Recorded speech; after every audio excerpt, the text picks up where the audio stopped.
Well, the body language always tells it all. As President Trump starts his one-on-one meetings with world leaders at the G20 summit today, Saudi Crown Prince bin Salman was pictured, everybody saw this, having an enthusiastic handshake and a big laugh with Russian President Vladimir Putin at the start of the conference. Here now to react to all of the body language, Stephen Yates, former Deputy National Security Advisor, former advisor to Vice President Dick Cheney. Thank you for joining us. Okay, talk to me about the handshake first. I mean, people have put all kinds of things underneath about these guys, really broing it up. What did you take from that? Well, super unusual, not the usual thing you'd see at one of these august summits.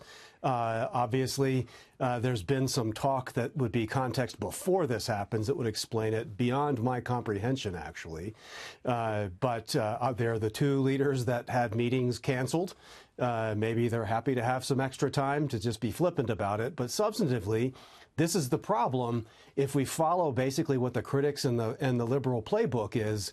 By just icing Russia and icing Saudi Arabia, you push other countries together to follow their own national interests in ways that probably will lead to worse outcomes than if we're directly engaged in involving and trying to shape those.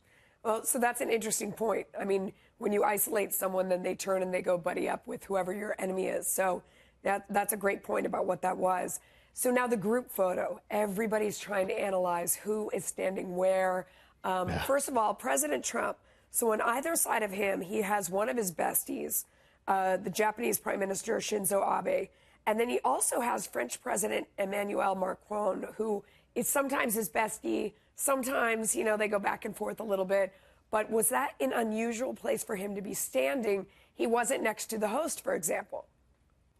Yeah, that is a little bit unusual. I mean, but sometimes I feel like I'm going back to the Cold War and we're doing Kremlinology of trying to figure out what leader's going to disappear tomorrow, who's rising in power based on just placements in public photos.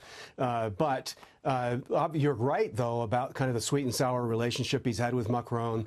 There are lots of complicated relationships in this one. For instance, where does the Saudi leader stand, given all the news cycle, who's standing by him? Oh, yeah, look at that. Way off on the edge in the back. I'm sure that was a total accident.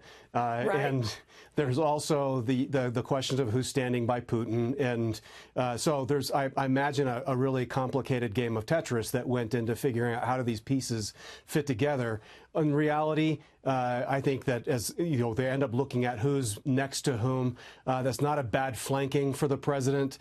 He's been working over Macron in some ways. And you're right that we have a very, very solid personal relationship with Shinzo Abe, and the U.S.-Japan alliance is strong. And that's really key to a lot of the strategic issues the president's dealing with at this summit. So let me ask you, do you know, so is every single spot assigned?